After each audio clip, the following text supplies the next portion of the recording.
총선 2편입니다. 본의 아니게 끊겼습니다. 그래서 아까 끊긴 데부터 다시 하겠습니다.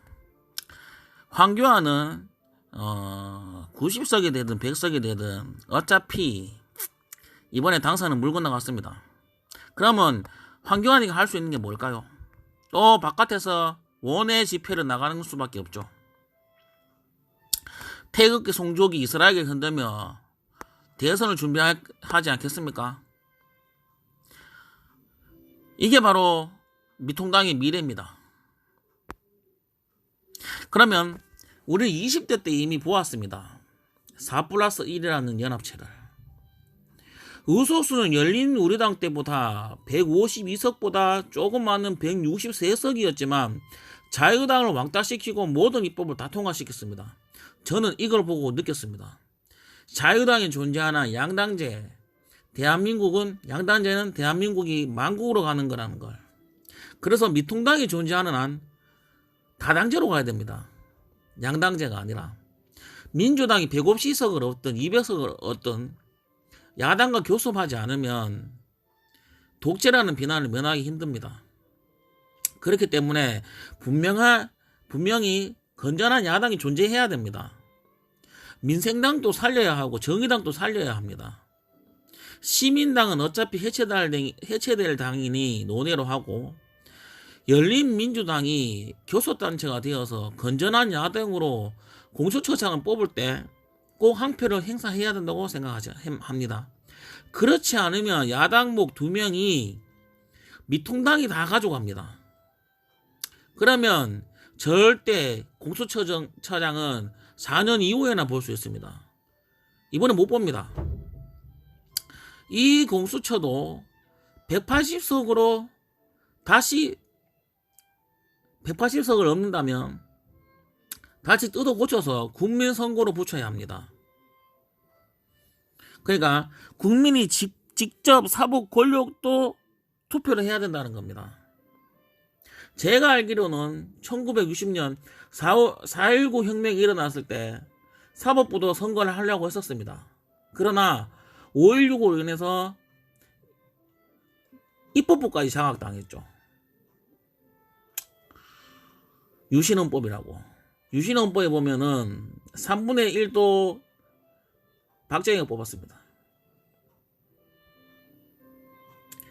지금 이 사법 권력도 국민에게 내줘야 됩니다.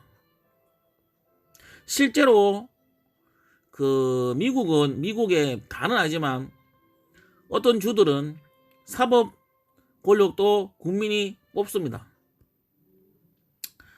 하여간 공수처장은 국민이 뽑아야 됩니다. 그리고 대법원장도 국민이 뽑아야 됩니다. 대통령이 뽑아서는 안 됩니다. 그래서 대법원 그러니까 사법부도 국민의 눈치를 봐야 된다는 겁니다. 대통령 눈치를 보는 게 아니라 정치권의 눈치를 보는 게 아니라 국민의 눈치를 봐야 됩니다. 국민이 임명을 시켜줘야 국민의 눈치를 볼 거 아닙니까?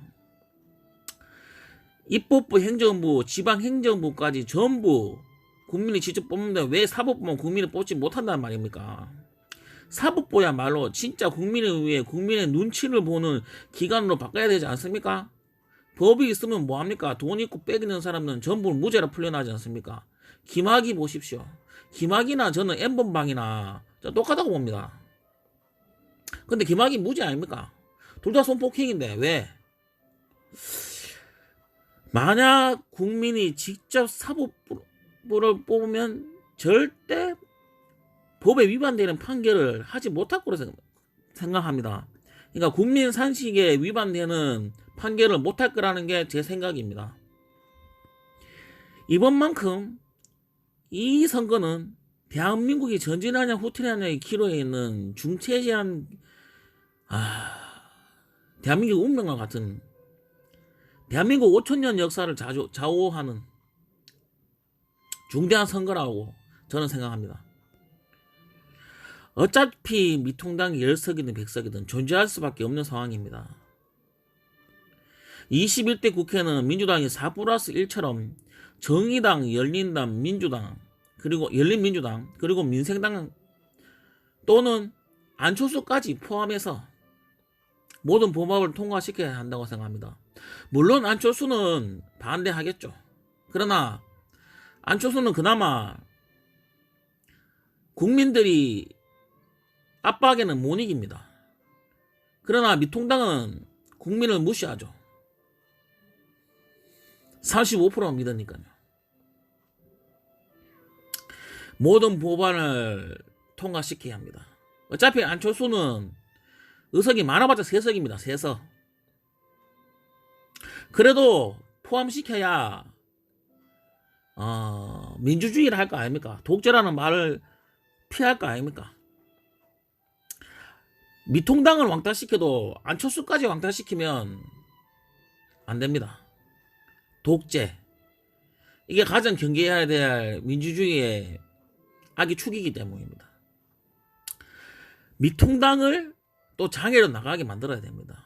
영원히 국민에게 지탄받게 만들어야 됩니다. 황교안 화이팅. 이게 제 오늘의 글이었습니다.